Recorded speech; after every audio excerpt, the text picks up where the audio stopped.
Muli, sa munang palakpak sa Panginoon. Magandang hapon pong muli. At welcome sa ating Sunday night service, evangelistic service, tuwing linggo.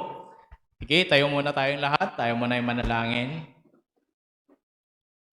Yoko tayong lahat. Tayo manalangin muna sa Diyos.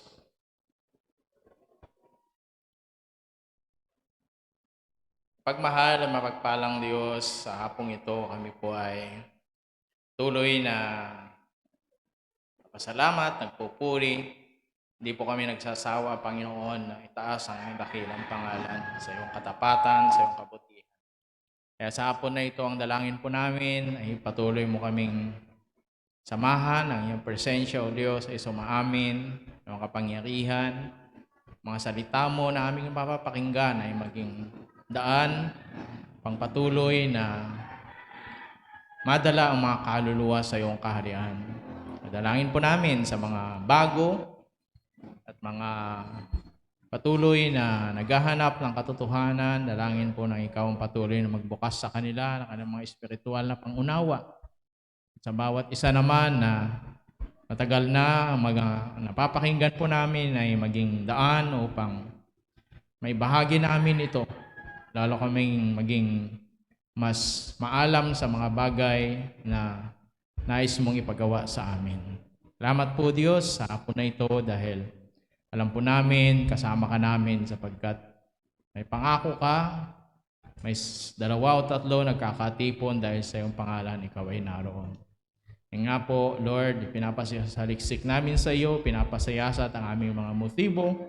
Ano man ang dahilan, narito po kami, ang dalangin po namin, ito yung maging akma, maging ayon sa kalooban mo, nais mo. Tawarin mo po kami kung may mga maling dahilan, maling motibo o maling bagay na dahilan bakit po kami narito. Dalangin po namin na sa aming pagpunta rito ay maging daan na lalo pong mapatibay, mapalakas ang aming pananampalataya, tuloy na lumago, maging daan, Panginoon, na patuloy mo kaming magamit sa kaparaanan na nais mo, Diyos, at pagkatawag mo sa bawat isa po sa amin. Salamat po, Diyos. Sa iyo namin pinagkakatiwala ang mga salita mo na ito na aming babasahin sapagkat sabi mo mapalad mga nagbabasa ng iyong mga salita. Kaya Panginoon, maraming pong salamat sa iyo lahat ng kapurihan sa pangalan ni Jesus. Amen. Okay? So,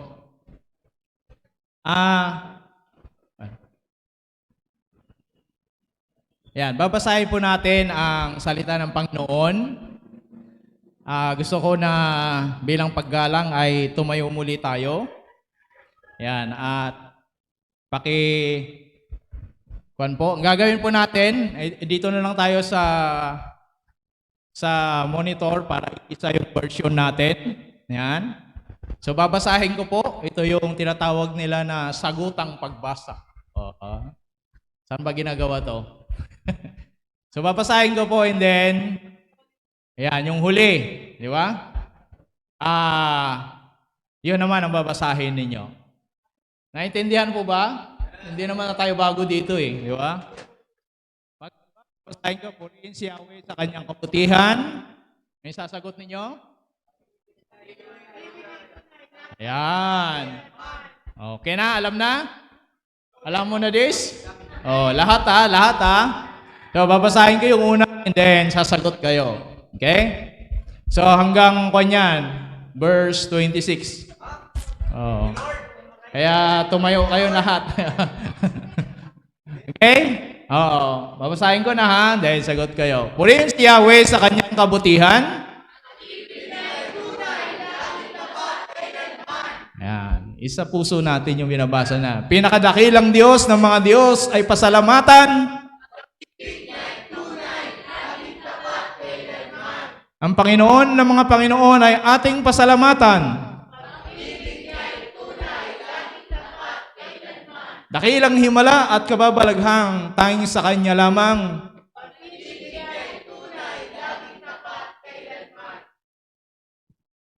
Ito ang kalangitan na Kanyang ginawa ng buong kahusayan.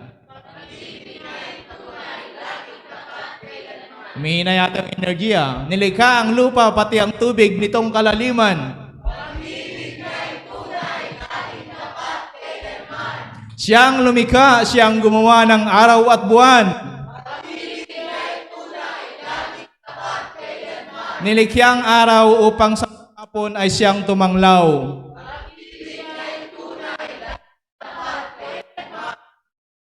At kanyang nilikhang pananglaw kung gabi, bituin at buwan. Ang mga panganay ng mga Ehipsyo ay kanyang pinatay. Mula sa Ehipto hanggang inilabas ang bayang hinirang. Ang ginamit niya ay mga kamay niyang makapangyarihan.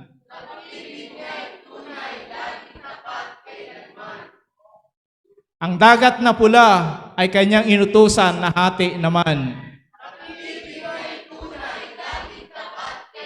Ang pinili niyang bayan ng Israel ay doon dumaan. Ngunit nilunod niya itong paraon at hukbong sandatahan. Nang mailabas niya ay siya ang kasama habang nasa ilang. Pinapatay niya yung mga haring may kapangyarihan. Mga haring bantog noong una ay kanyang pinatay. Siya ang pumatay sa haring Amoreo, ang hari ng Sihon. Siya rin ang pumatay sa bantog na si Og, ang hari ng Basan.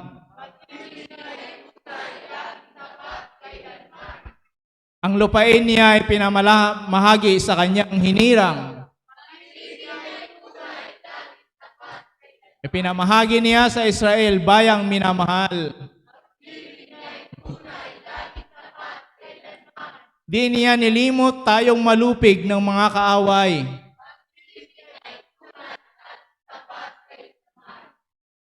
Pinalaya tayo nang tayo sakupin ng mga kalaban.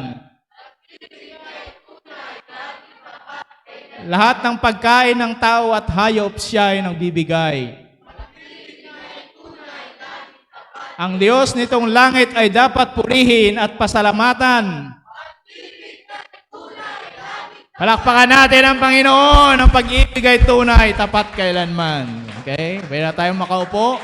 Yan. Siguro naman na i-memorize na ninyo. At hindi lang na-memorize, na isa puso na ninyo. Na isa isip na. Kung ayaw nyo, ulitin pa natin uli. Huwag na. Ang pag-ibig ng Diyos, di ba? Laging tapat. Kailanman. Di ba? Hindi yan ang pag-ibig ng ating Diyos. Kaya ngayong hapon, pag-uusapan natin, siyempre, ang pag-ibig niyang tunay. Di ba? Pero ang pag-ibig at biyaya ng Diyos. So, alam na natin, di ba, na ang Diyos ay pag-ibig. Kaya nga siya, ang pag-ibig niya ay tapat, tunay, at kailanman nananatili. Dahil siya ay pag-ibig. At kahit walang makasalanan, walang problema, pag-ibig pa rin siya. At dahil siya ay pag-ibig, kaya siya ay umiibig. Di ba? At yan ang dahilan kung bakit may mga tao na nami-misinterpret o mali ang pananaw patungkol sa pag-ibig ng Diyos. At dahil diyan, yon ang nagiging paraan ng kaaway para sila ay madaya at mabaliwala yung tunay na pag-ibig ng Diyos o yung kaparaanan ng Diyos. Kaya ngayong hapon ay gusto kong tulungan niyo ako, manalangin po tayo ng sama-sama habang kayo nakikinig. Ating tingnan, dahil evangelism ngayon ay ano ba yung pag-ibig ng Diyos at biyaya niya. Mailagay sa tamang perspective, tamang pananaw, tamang pagkakilala, di ba? Kung ano ba talaga yung pag-ibig ng Diyos. Okay? In Romans chapter 3, verse 22 to 24, sabi niya sa easy to read version, God makes people right through faith in Jesus Christ. He does this for all who believe in Christ. Everyone is the same. All have sinned and are not good enough to share God's divine greatness. They are made right with God by His grace. In this free gift, they are made right with God by being made free from sin through Jesus Christ. So, ang biyaya ng Diyos ang naging daan o ito yung demonstration, pagpapakita ng kanyang pag-ibig. Kaya yung pag-ibig at biyaya ay hindi nagkakalayo yan. Pero hindi lang, kaya nga sabi niya, ang pag-ibig ng Diyos ay ganun na lamang. Alam natin yan sa John 3:16. At yung binasa natin, sabi niya, kung mapapansin ninyo, ang pag-ibig niya ay tapat, lagi, pag-ibig niya ay tunay. Ang pag-ibig niya ay hindi pakunwari, tunay, laging tapat, kailanman. Pero, lalo na sa bandang huli ng mga binasa natin, kung makikita nyo doon, ay, siguro napansin ninyo, di ba? Siya ay pumatay.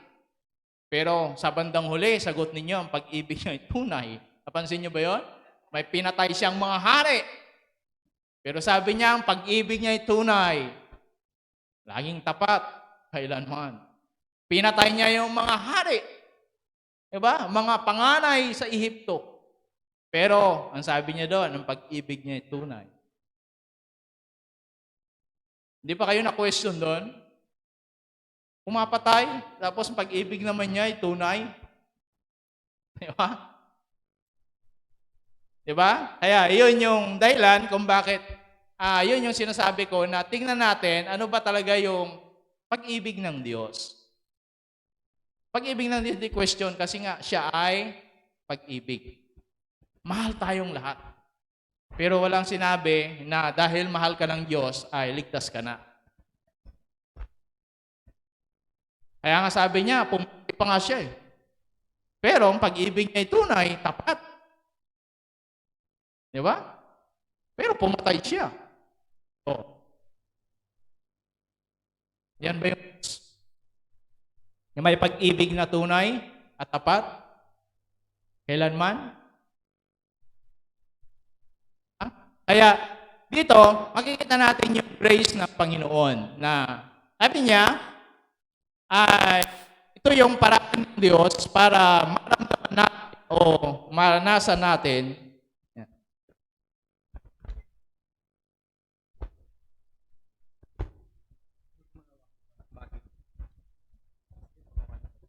Maranasan natin yung totoong pag-ibig ng Diyos.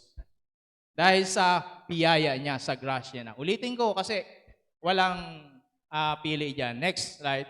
Tingnan natin. Ito yung mga bagay na sana maintindihan natin. Okay? Sabi niya, ang pag-ibig ng Diyos, unconditional. Kasi siya ay pag-ibig. Masama, mabuti, walang pinipili yan. Kasi pag-ibig siya. Unconditional yan. Kahit ayaw mo, mahal ka pa rin ng Diyos. Tanggapin mo ano hindi, mahal ka pa rin ng Diyos. Walang problema to. Kaya, never na questionin mo na mahal kaya ako ng Diyos. Mahal ka talaga ng Diyos. Dahil siya ay pag-ibig. Unconditional yan. Gaano ka man kasama, mahal ka pa rin ng Diyos. Kasi unconditional yan. But the grace of God, diba? Yan yung conditional. Kaya nga sabi niya, sapagkat ganito ang pag-ibig ng Diyos sa mga tao sa sanlibutan. O, ganito yung pag-ibig niya. Ano yun? Binigay niya kanyang bugtong na anak. Yan yung demonstration ng kanyang pag-ibig. Binigay niya yung kanyang bugtong na anak. So, ibig sabihin, yung pag-ibig ng Diyos, sakop lahat. Nung ibinigay niya yung kanyang bugtong na anak, sakop din lahat. Nung namatay si Isus, sakop din lahat. Diba? Walang question doon. Kaya nga siya namatay, ganun na lamang pag-ibig ng Diyos sa sanlibutan, o sapagkat ganito ang pag-ibig ng Diyos sa mga tao sa sanlibutan, yan, sa mga tao, hindi na ako, kaya yan ang kinuha kong version. Binigay niya kanyang bugtong na anak. Okay? Dahil sa biyaya ng Diyos, naligtas kayo nang sumampalataya kayo kay Kristo. Kaloob ito ng Diyos at hindi galing sa inyo. Hindi ito nakasalalay sa mabubuti niyong gawa para walang ipagmalaki ang sinuman. So, dito, ang pag-ibig ng Diyos unconditional. Pero yung grace ng Diyos, sabi niya, dahil sa biyaya ng Diyos, naligtas kayo. Dahil sa biyaya. Diba? Kasi yan yung demonstration ng kanyang pag-ibig. Pero sabi niya, naligtas kayo, ano, ang sunod? May kondisyon. Sabi niya, sumampalataya kayo kay Kristo ito. So hindi ka naligtas sa biyaya lang. Naligtas ka nang sumampalataya ka. Kung sasampalataya ka. That's the condition. Kaya nga sabi doon, for God so loved, ayan, pagkat ganito, ayan, pinutol ko na lang muna. Pero sa susunod, sabi diyan, but, diba? Yun na lang, pag-ibig ng Diyos sa sanlibutan, binigay ang bugtong na upang. So dito, sabi niya, dahil sa biyaya ng Diyos, naligtas tayo. Hindi dahil sa pag-ibig niya, dahil sa biyaya niya.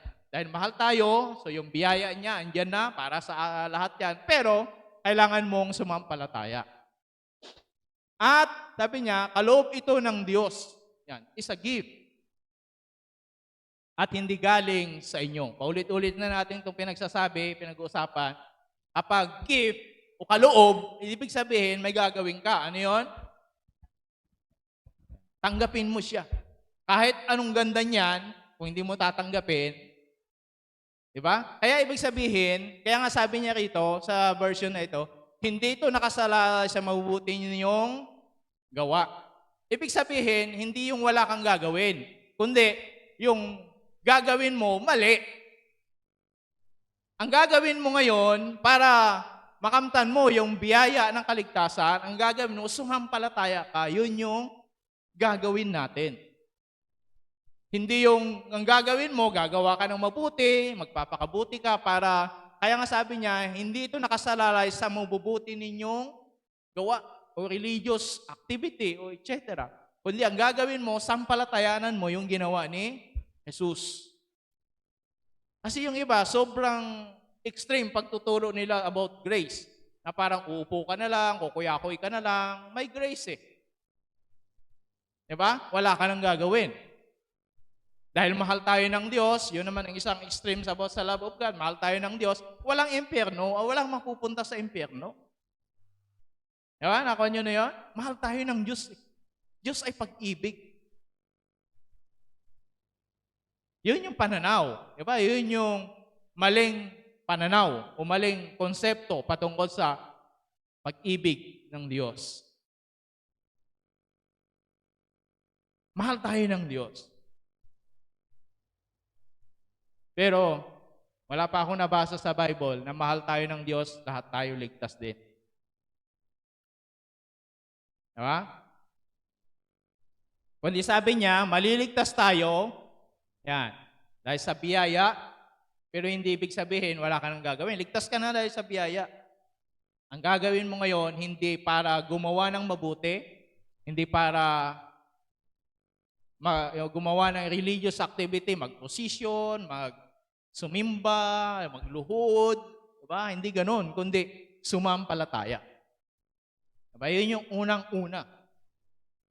At yung sampalataya na yon, ito yung sinasabi niya na pagbabalik loob sa Diyos. O sa ibang salita, ito yung tinatawag na repentance o pagsisisi, pagbabalik loob. Yung loob mo, yung kalooban mo, ibabalik mo lang sa Diyos na yung kalooban na yon ay ninakaw ng kaaway o nasira o ibinigay natin sa iba.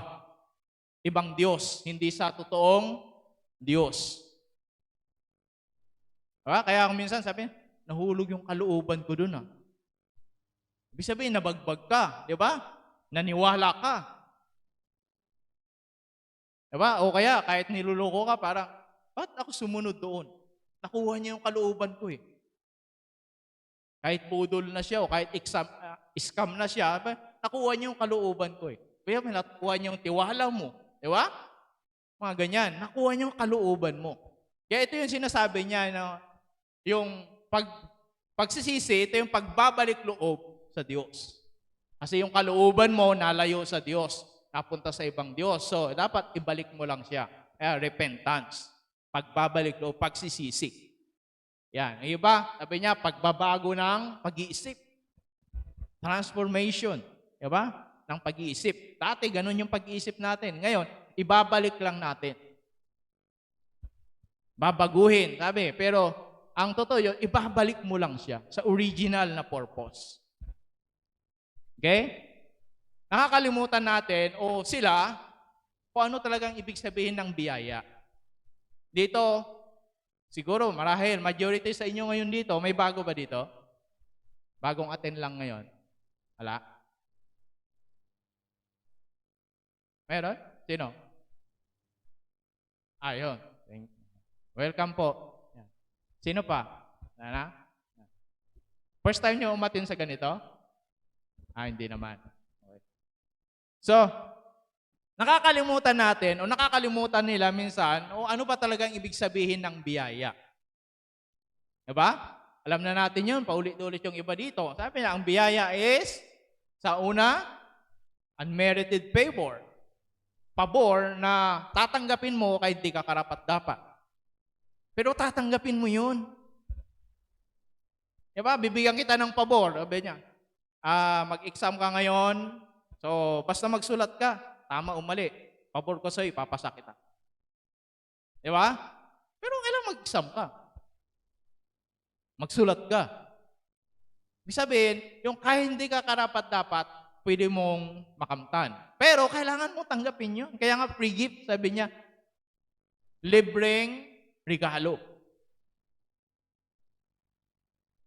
Yan yung unmerited. Pangalawa, yung sabi niya, ibig sabihin ng biyaya is empowering, enabling power. Ibig sabihin, tutulungan ka. Kaya yung pagbabalik loob, hindi gagawin nyo ng biyaya. Ang biyaya, ang tutulong sa'yo para magbalik loob. Ang desisyon, nasa sa atin yon. Nasa sa'yo yun. Ikaw ang gagawa, tutulungan ka lang. Yun ang biyaya. Doon nagmamanifest ang biyaya. Na yung iba na nakakalimutan, hindi nila alam o mali siguro ang definition nila o pagkaalam nila patungkol sa biyaya. Na ang biyaya, hindi yun ang gagawa sa'yo. Yun ang tutulong lang sa atin. Palalakasin tayo para gawin yung bagay na ito. Diyan po ba kayo? Kaya tingnan nyo, di ba? Kadalasan niya napapakinggan natin minsan sa mga graduation o kaya sa mga pasasalamat. Di ba? Sinasabi natin kung minsan, Ma, salamat po ma. Kundi dahil sa'yo, wala ako ngayon dito. Di ba? Napapakinggan nyo na ba yun? O binanggit na ba ninyo yun minsan? Bilang pagtanaw ng utang loob, pagpapasalamat, pagkilala. Di ba?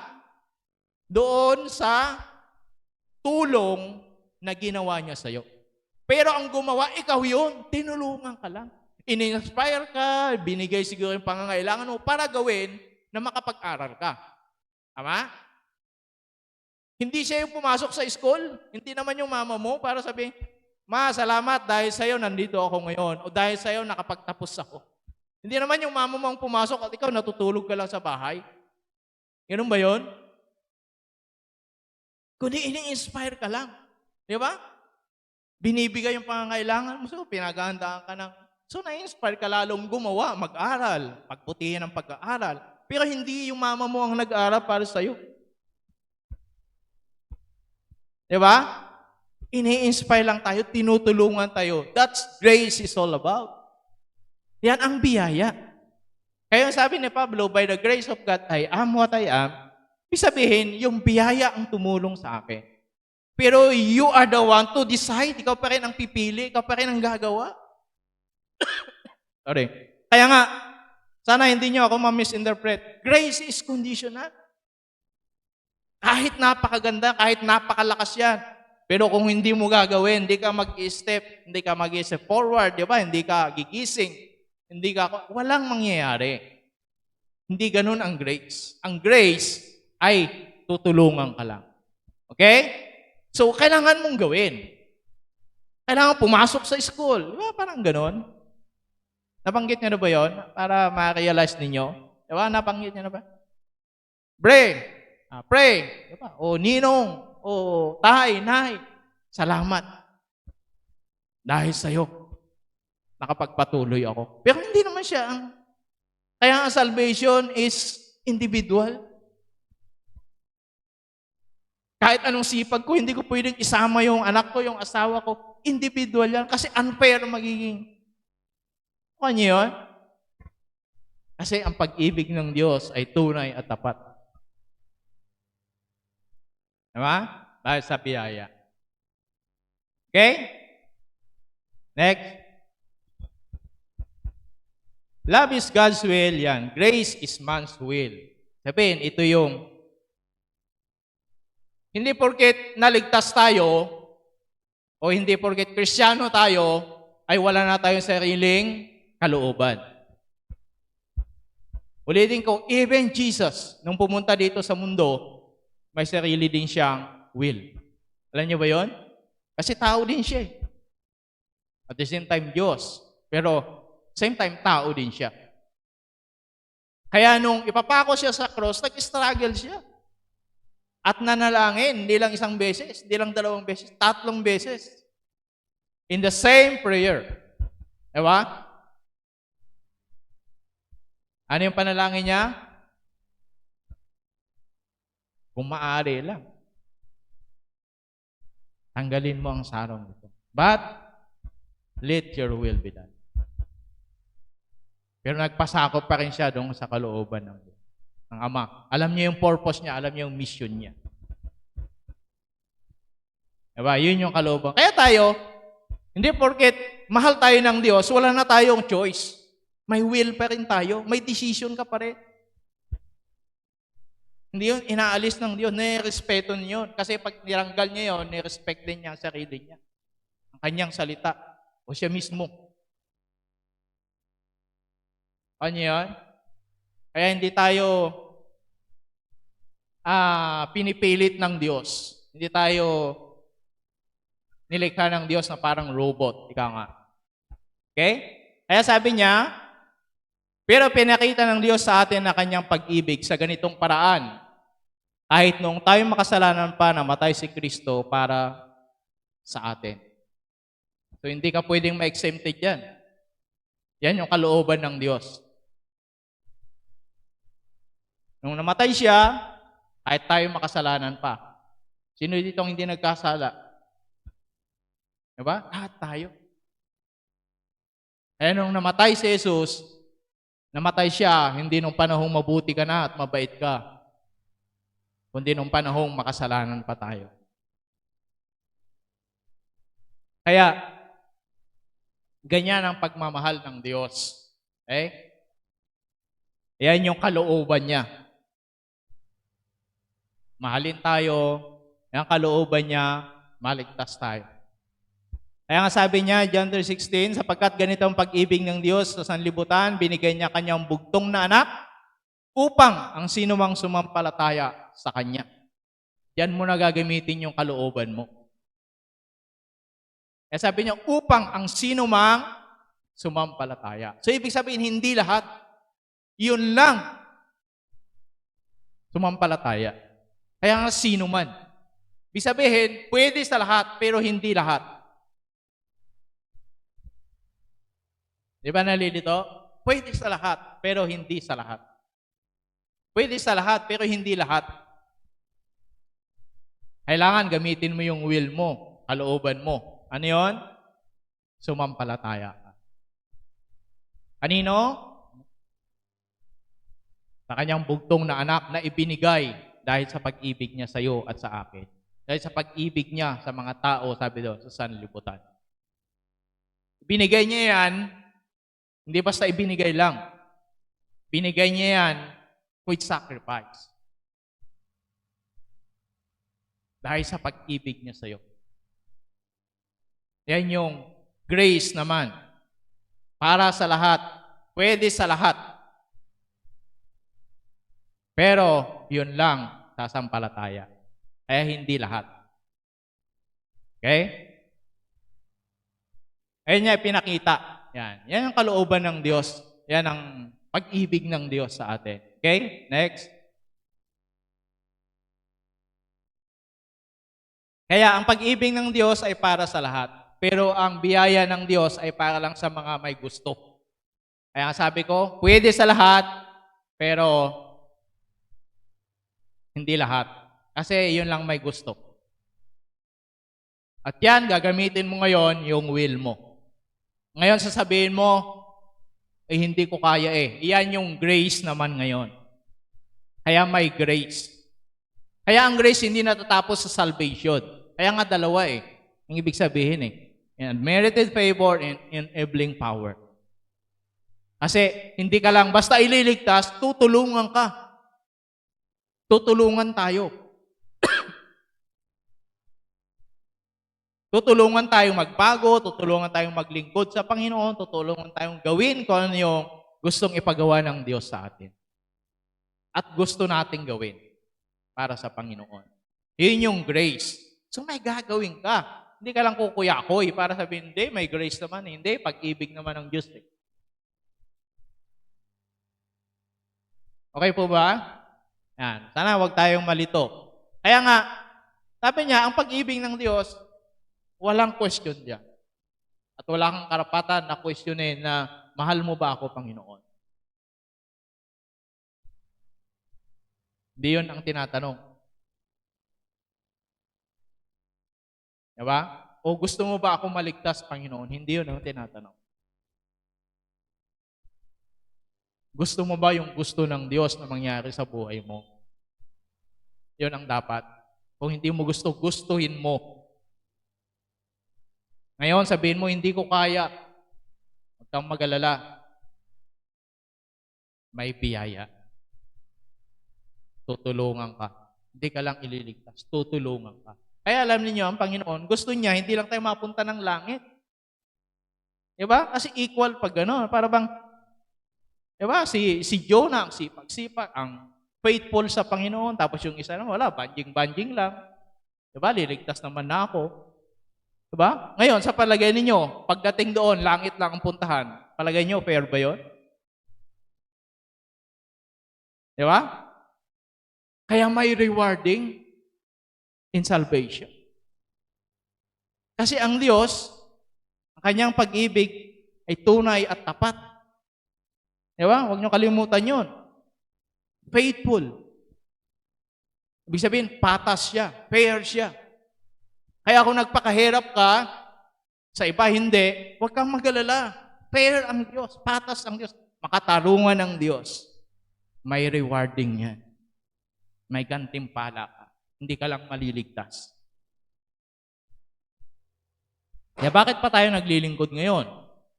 Lagi ko ang sinasabi, kung para lang mapunta ng langit, wala na tayo ngayon. Pero gusto ng Diyos more than that. Huwag nung kalilimutan ang Diyos, pantay siya. Ang Diyos, just, patuwid. Amen? Kaya kung ano man ang ginagawa mo, hindi napapansin ng iba, walang problema doon. Ang importante, ginagawa mo sa Diyos.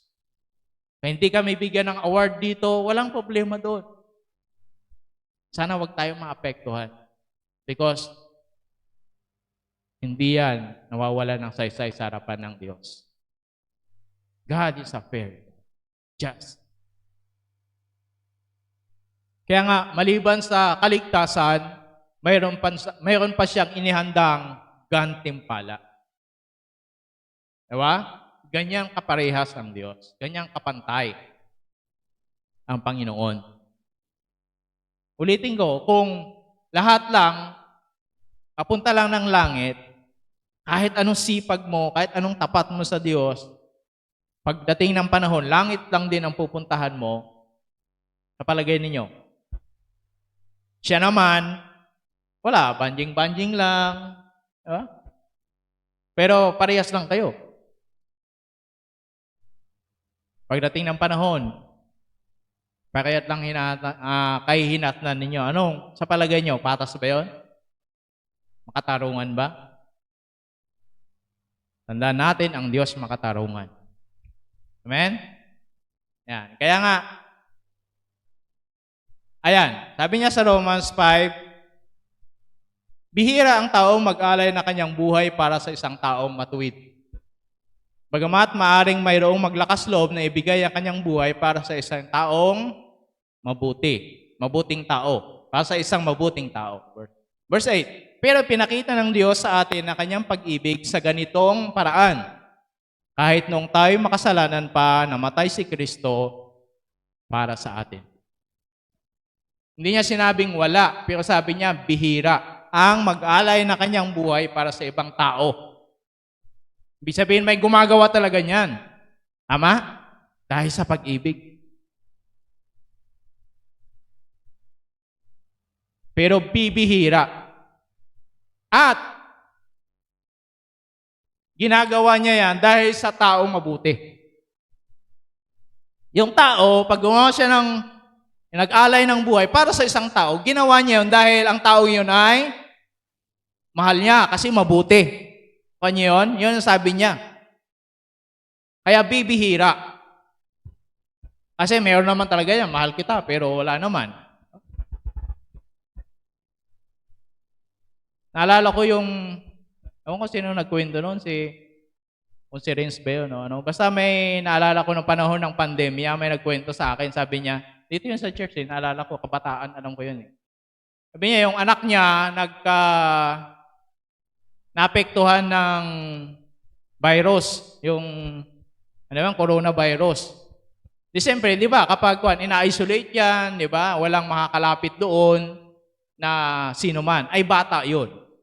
So, ang nangyari, para hindi siya iwanan ng nanay, sobrang pagmamahal, nagpa-virus na rin. Para masamahan niya yung anak niya. Yan ang pag-ibig ng nanay sa anak. Kaya nung napakinggan ko yung grabe naman pag-ibig na yan. Pero bibihira yun.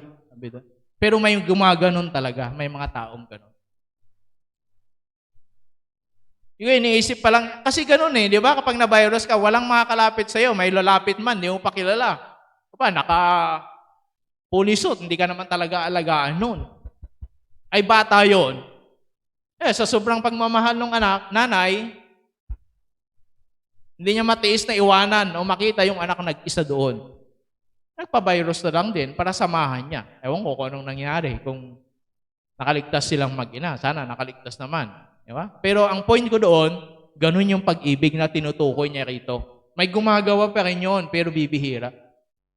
May mga namamatay para sa ibang tao, bibihira. At kung mayroon man, dahil mabuti yung tao na yon, o mahal niya yung taong yon. Pero si Jesus, ang Diyos, sabi niya, pinakita niya kanyang pag-ibig sa atin sa ganitong paraan, hindi nung mabait ka, hindi nung kaibig-ibig ka, hindi nung tayo ay, diba, nagsisimba na, kundi kahit nung tayo ay kaaway pa lang ng Diyos. Ganyan ang pag-ibig ng Diyos. Kaya ulitin ko, hindi question kung mahal ka o hindi ng Diyos. Hindi yun ang question. Ang question, naniniwala ka ba na mahal ka ng Diyos? Diba? Kasi kahit pa gaano kamahal ka ng Diyos, kung hindi mo paniniwalaan, wala. Ang tanong, mahal ka ba ng Diyos? Hindi ganon. Diba? Naniniwala ba ako? Naniniwala ka ba na mahal ka ng Diyos? Naniniwala ka ba na kaya kang patawarin ng Diyos? Yun ang question. Naniniwala ka ba na kaya kang, gusto kang iligtas ng Diyos mula sa kaparusahan ng kasalanan? Yun ang question doon. At kung naniniwala ka, paniwalaan mo, ito na yung grace, papasok na yung grace. Tatanggapin mo ngayon yung kaligtasan na kahit hindi ka karapat-dapat. At hindi natatapos doon, ulitin ko, pag tinanggap mo to, huwag kang mag-alala. Mahina ako hindi ko kaya nakasanayan ko na yung buhay na ito. Huwag kang mag-alala, may grace pa rin. Tutulungan ka ng biyaya ng Diyos. Sa kondisyon na kailangan, gawin mo. Sumampalataya ka. Di ba? Sa kondisyon na manalangin ka. Tutulungan ka. Parang you move, then, andyan na yan, susunod na. Di ba? O kagapay ka. Kaya sabi doon ni Pablo, gagawa ko lahat ng bagay. Ano sabi? Dahil kay Kristo na nagpapalakas sa akin. Mas maganda ng translation niya. Ano ba yun? Magandang balita yata yun. Nagagawa ko lahat ng bagay dahil kay Kristo na nagpapalakas sa akin. Ibig sabihin, si Pablo gumagawa siya dahil pinalalakas siya ni Kristo. So gumagawa muna siya. Diba? Ginagawa niya muna, hindi yung ikaw gagawa. Hindi. Diba? Ginagawa niya, and then tinutulungan siya. Dahil ginagawa niya. Diba? Hindi ka lang gumagawa dahil, diba, yun nga, gagawa ka ng mabuti para hindi ganun. Okay? Kaya, napakahalaga na dapat maintindihan natin ang pag-ibig ng Diyos, walang question, mahal tayo lahat ng Diyos. Lahat ng tao, mahal ng Diyos. Diba? Lahat ng tao gusto ng Diyos na maligtas. Ayaw niya na mapahamak. Alam niyo ba na ang impyerno ay ginawa ng Diyos dahil sa pagmamahal niya? Hindi dahil sa galit niya. Yan ba kayo? Kaya kung ulitin ko, babalikan natin yung unang binasa natin na teksto. Sabi doon, pinatay niya yung mga hari. Bakit? Dahil sa pagmamahal niya sa bansang hinili niya. Hinirang niya at pinili. Ganun ka kamahal ng Diyos. Paano?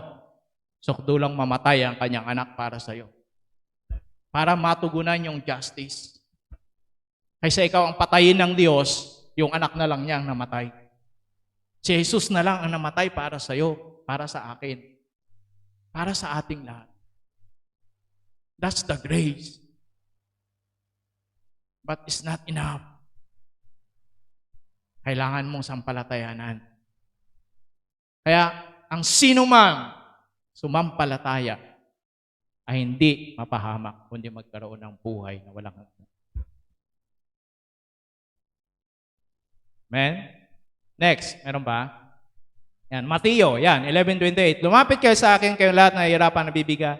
Kataan sa inyong pasanan, bibigyan ko kayo ng kapahingaan. Sino binibigyan ng kapahingaan ng Diyos? Lumalapit. Diba? Hindi yung walang ginagawa at nakatalungko at nagmumukmok sa tabi. Diba? At binibilang yung sama ng loob sa mundo. Kundi yung lumalapit, sabi niya, sa Diyos. John 6:37, sabi niya, ang lahat ng ibinigay sa akin ng may nagsisilapit sa akin at ang lumalapit sa akin sa anumang paraan ay hindi ko itataboy. Huwag kang mag-alinlangan na lumapit sa Diyos. Huwag mong pairalin ang pride at hiya. Diba? Pagmamalaki. Kundi lumapit tayo sa Diyos. Hindi kanya itataboy. Sa anumang paraan. Kaya kayo minsan, kailangan magkasakit ka, kailangan mapunta ka sa pinakasukdulan ng buhay mo para mapalapit ka lang sa Diyos. Pero kayo ba, imbis na lumapit, hindi. Diba? Lalong lumalayo. Nabasa niyo ba sa Revelation? Matindi yung pangyayari doon. Imbis na magsisiya, sabi doon, minumura pa nila ang Diyos. Lalo nilang sinusumpa ang Diyos. Sino dito may ganon? Zero, wala naman. Amen? O dumating man sa punto natin ganon, sana wala namang maggaganon. Pero ginaganon talaga ng Diyos minsan, hinahayaan ng Diyos. Na dumating ka sa dead end ng buhay mo, na wala ka nang magawa maliban na tumingala ka. Kung ganon ang kailangan. Bakit? Ang concern ng Diyos, ang gusto ng Diyos sa'yo, huwag kang mapahamak. mahal ka ng Diyos. At hindi yon automatic, kailangan sumampalataya. Lumapit ka. Kaya nga sabi niya, hindi naman yung sinabi diyan, lahat ng nahihirapan at nabibigatan sa inyong pasanin ay bibigyan ko kayo ng papahingahan. Ganun ba? May nauna. Di ba? Kaya wag nating putulin na walang natin yung walang lahat na nahihirapan. Di ba? Ganyan ang pandarayan ng kaaway. Titignan lang niya, papakita lang sa iyo yung magagandang bagay. Kaya yung iba, pag sinabing grace, pag-ibig ng Diyos, talaga yung tao gusto-gusto. Di ba? Kasi yun, hindi naman question, hindi ko naman kino-question, hindi ko naman sinasabing masama. Pero ang problema, minsan, nagiging extreme at, di ba, yung mga tao, minamanipula mo na lang. Para bang sinisell-stock mo na lang. Diba? Ang Diyos, transparent siya. Basahin nyo ang salita ng Diyos, transparent yan. Hindi lang mabubuti, pati masama. Anong mangyayari sa'yo? Kaya nung humingi ang Israel ng bansa, ay ng hari, sinabi ng Diyos kay Samuel, sabihin mo sa kanila anong mangyayari. Diba? Kasi alam yun ng Diyos. Hindi niya sinabi na, okay, bigyan mo na ng hari. Yan ang gusto nila. Pero sabi niya, sabihin mo muna sa kanila. May okay, wala kaming pakialam. Bigyan mo kami ng hari. O nangyari nga. Diba? O, napahamak sila. Masama yung hari, nagiging masama din ang bayan. So, yan din yung sinasabi niya. Kaya nga sabi niya, lumapit kayo, hindi lang yung lahat na nahihirapan, kundi may nauna. Ano yung sabi niya? Lumapit kayo sa akin. Yan ang gawin mo. Diba? Gamitin mo ngayon yung will mo, yung kalooban mo. Decision mo. Decision natin. Okay? Kaya ang lumalapit sa kanya, hindi itataboy. Next. Yan. Love is God's justice. Grace is God's redemption. Kung walang justice, walang love. Hindi lang love. Laging may other side yan. Parang pera. Gusto nyo ba tao lang? Tatanggapin nyo ba yon? Siyempre sabihin nyo ay, kahit paggawa yan ng Bangko Sentral, kahit pa yung papel niya ay kasing katulad ng papel ng totoong pera, pero kung iisang side lang yan, kahit pa nandun lahat ng mga, ano ba yan, safety, di ba, yung nilalagay, di ba, sa pera, ilagay mo ganyan sa ilaw o kaya sa, ano ba yung ilaw na kwan? Yung blue light na money detector, di ba? UV light. O, ba tama naman. Pero, isang side lang, tatanggapin nyo pa rin? Tao lang, pero sa kabila wala. Blanco. Maniniwala ba kayo doon? Di ba? Kahit na maniwala kayo, kaya nyo bang makumbinsi yung pambibilhan nyo? Pabili nga po, ilan yung pera mo? 1,000. Pagtingin, bakit isang muka? Ba't ganitong pera mo? Ay, hindi, piki yan. Hindi ho, iikwan nyo sa blue light, sa UV light. Di ba? Ilagay sa ilaw. Lahat. Oo nga. Ay, wala. Hindi ako naniniwala dyan. Walang tatlong muka. Di ba? Di ko paniniwalaan nyo. Di alam nyo, yung mga taong nandaraya, mga tao na ginagamit para mandaya at makapandaya. Mag-ingat tayo yun lang pinapakita. Isang muka. Hindi pinapakita yung kabilang muka. At yun ang pandaraya ng kaaway. Since the beginning. Ano yung sabi ni Satanas kay Eva? Pwede kang maging Diyos. Di ba? Nakaka-proud? Wow! Wala akong maging Diyos eh. Bakit hindi sinabi to ng Diyos sa akin? Sinabi lang niya, mamamatay ako pag kinain. Yun naman ang mangyayari.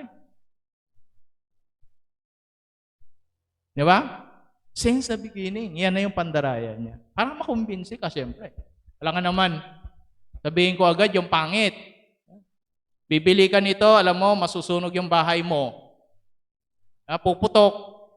Pagkalipas ng 10 araw, makukuryente ka. Bibiliin mo pa ba? Walang siraulong bibili nun. Diba? Pero pag sinabi ko, pag binili mo to, pagkalipas ng 10 araw, maglalabas ng tig 1,000.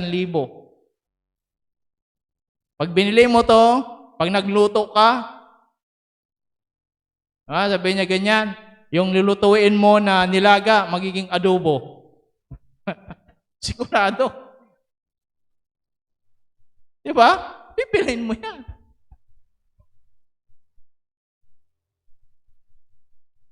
Agaya yung kwento sa amin ng isang professor namin sa Bible School. Ewan ko kung totoo yun o ano. Nabasa daw niya sa dyaryo. Sabi niya, ang anak mo, pag nagkaganito, pakainin mo, painumin mo ng kumukulong mantika. Ginawa nga. Hindi niya nabasa sa likod pala. Kung gusto mong mamatay, umalas.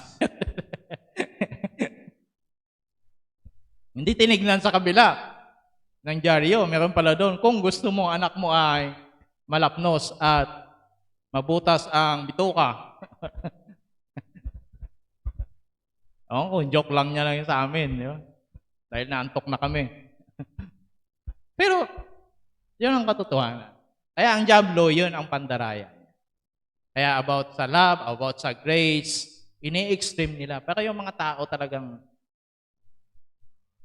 baka mawalan sila ng membro pag sinabing may impyerno kayo. Kaya sayang walang impyerno. Dahil may biyaya at dahil ang Diyos ay mapagmahal. Okay. Love is God's justice. Grace is God's redemption. Sabi niya, 2 Peter, hindi nagpapabaya ang Panginoon sa pagtupad sa pangako niya gaya na akala ng ilan. Ang totoo, binibigyan lang niya ng pagkakataong magsisi ang lahat sa mga kasalanan nila. Dahil ayaw niyang mapahamak ang sinuman. Ang araw ng Panginoon ay dati tulad ng isang magnanakaw. Sa araw na yun, biglang mawawala ang kalangitan na may kapangilabot na ugong, masusunog ang lupa at mawawala ang lahat ng nasa lupa. Minsan lang, naiinip na tayo. Kaya kung babasahin niyo ang chapter na yan, may mga pangangantyaw ng mga tao. Sinabi niyo, babalik ang Diyos niyo. Hanggang ngayon, wala pa. Namatay na yung mga magulang namin nung unang panahon. Di ba? Ayan yung mga sinasabi dyan sa inyo kung sabihin sa atin. Pero sabi niya, huwag kayong mag-alala, hindi nagpapabaya ang Diyos. Ang dahilan lang, binibigyan niya ng pagkakataon ng lahat. Lahat may pagkakataon. So ang pagkakataon, ang opportunity na pupunta lang doon sa mga nag-grab niya, sa mga tumatanggap niya, sa mga kumukuha niya, sa mga nag-avail niya. Yun lang na nasa nila. Doon nila na-experience. Kaya sabi niya, dahil ayaw niya ang sino man ay mapahamak. See? Ayaw niya ng sino man. So, ibig sabihin, may mapapahamak, pero ayaw niya ng sino man. Pero may mapapahamak, pero ayaw niya sana. Diba? Ganun na lamang pag-ibig. Ang sino mang tumanggap sa Kanya. Alala niyo ba yon? Mga salita na yan? Ang sino mang tumanggap sa Kanya ay hindi mapahamak. Ngayon dito sabi niya, ayaw niya ng sino man ay mapahamak.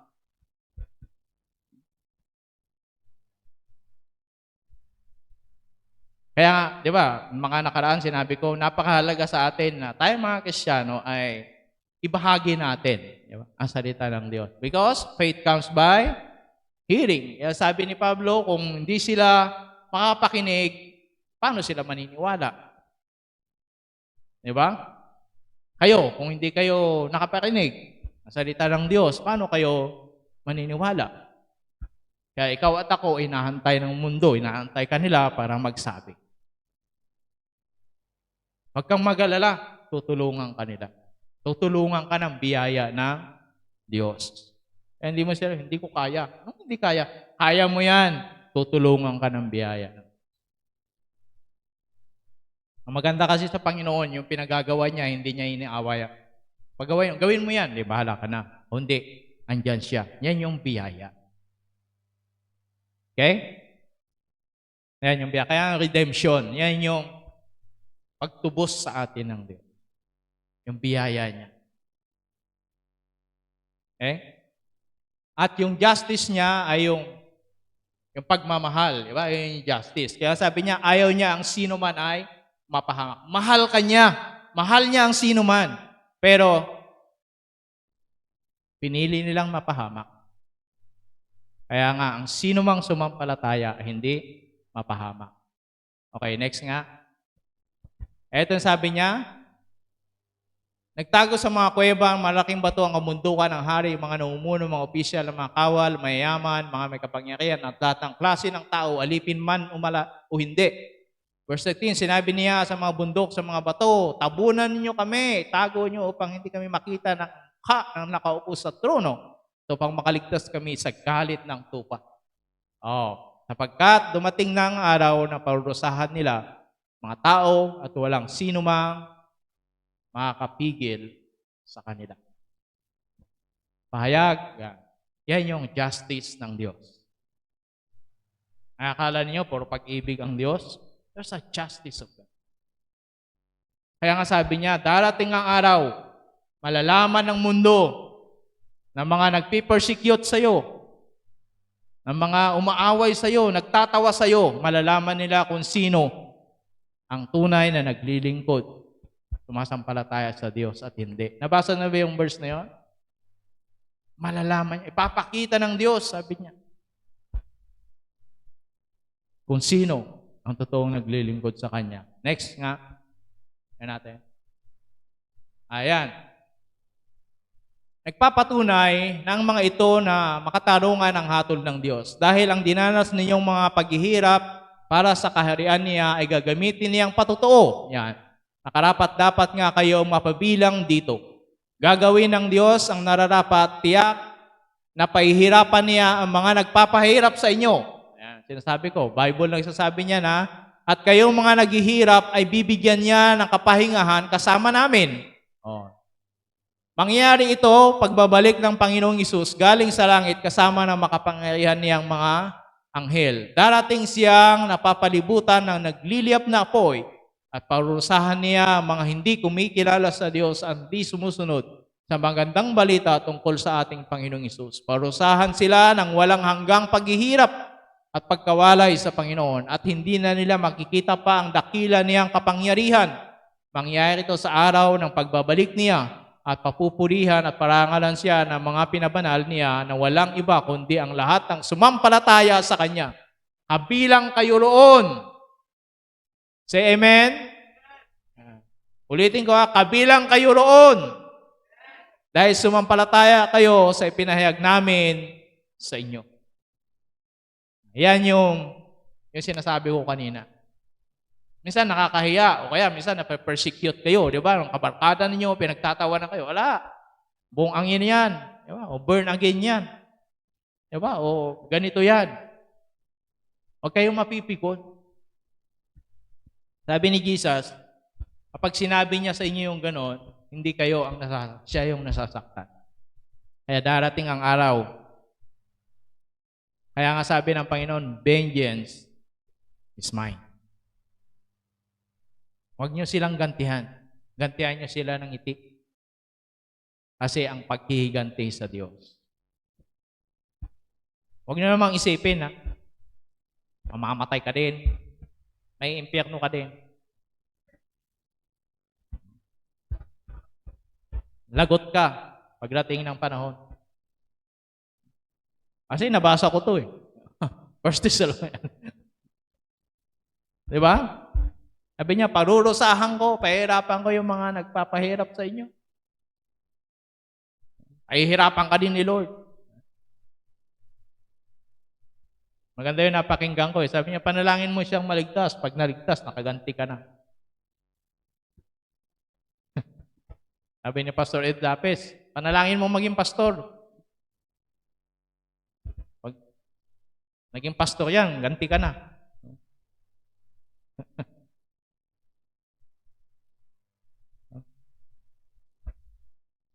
Yan yung katotohanan. Kaya lalo na kayo mga kabataan, there's a big challenge. Di ba? Alam ko yan. Di ba? Pinagdadaanan natin. Pinagdaanan ninyo. Kahit nga noon sa mga kabataan noon sa ako, sabi nila, gusto pupunta sana kami dyan, kaso pinagtatawanan lang kami, susundan pa kami. Alive, alive. O kaya sasalubungin kami, hallelujah. Hindi mapipikon. Ay, pikunin ka pa. Yung nga, minsan nga, minta ko nang sapakin eh. Hindi ko naman siya inaano. Papakabait na nga ako eh. Ganyan na mga drama eh. Nakakarinig na kayo ng mga ganyan. Gusto pa yatang bumalik ako sa Bilibid eh.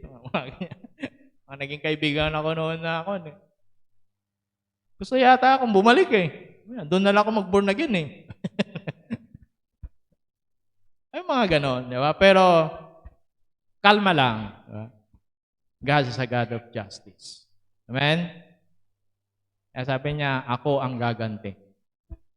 Kaya lang minsan talagang nahuhulog yung ating bunga spirito. Pulutin natin agad. Pag mong apakan. Diba? Minsan nahuhulog na, naapakan pa eh. Nako. Pulutin natin. Pag nahulog na, saluin mo.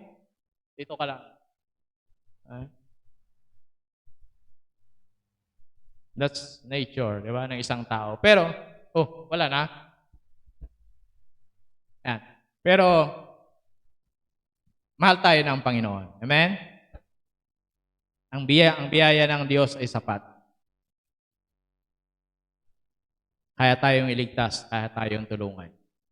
Ano man yung pinagdadaanan mong struggle ngayon? Siguro yung iba, kinukutya kayo, lalo na kung ikaw lang yung sa Christian sa bahay, di ba? O kaya may mga kaibigan ka, masakit talikuran, pero alang-alang sa Panginoon, ginawa mo. Huwag kang mag-alala.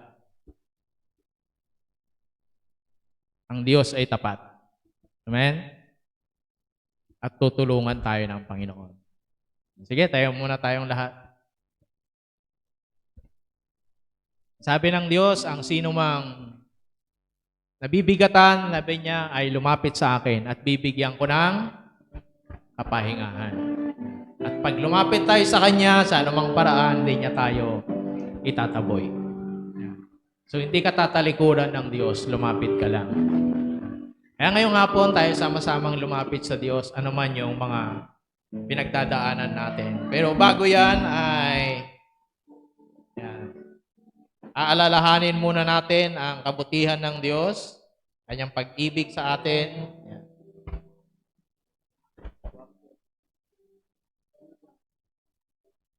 Ang Kanyang ginawa sa krus. Ang pagharap niya sa katarungan ng Diyos na ipapataw dapat sa atin.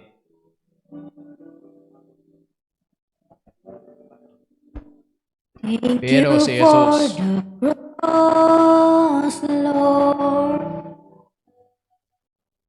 Thank you for the price you paid, bearing all my sin and shame. In love you gave, in gave's amazing grace.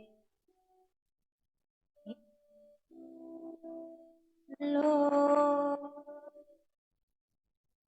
thank you for the nail-pierced hand. Wash me in your cleansing flow, and I know your forgiveness and embrace. Worth is the Lamb seated on the throne.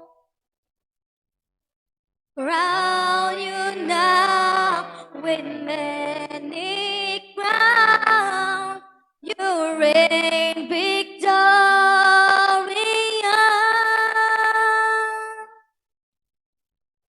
High and lifted up, Jesus, Son of God. the darling of heaven, crucified.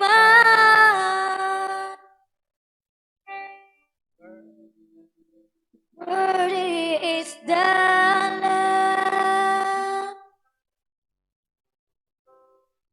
Worthy is the Lamb.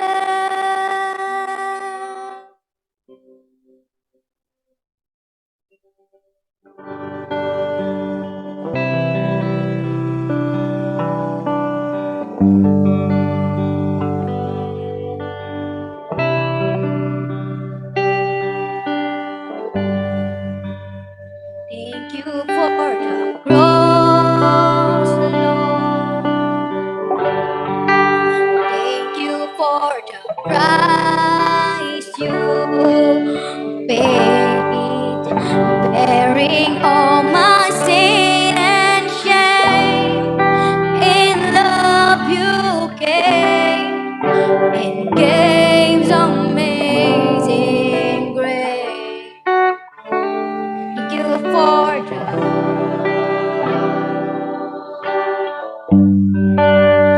Thank you for the nail pierced hand.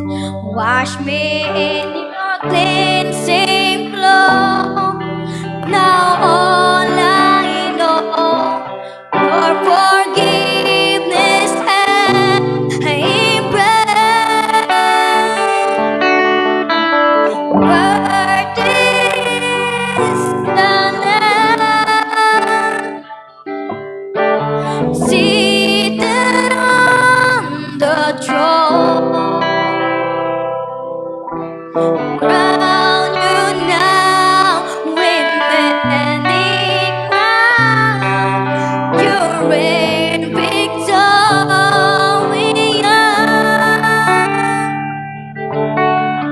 High and lifted up, Jesus, Son of God, darling of heaven, crucified.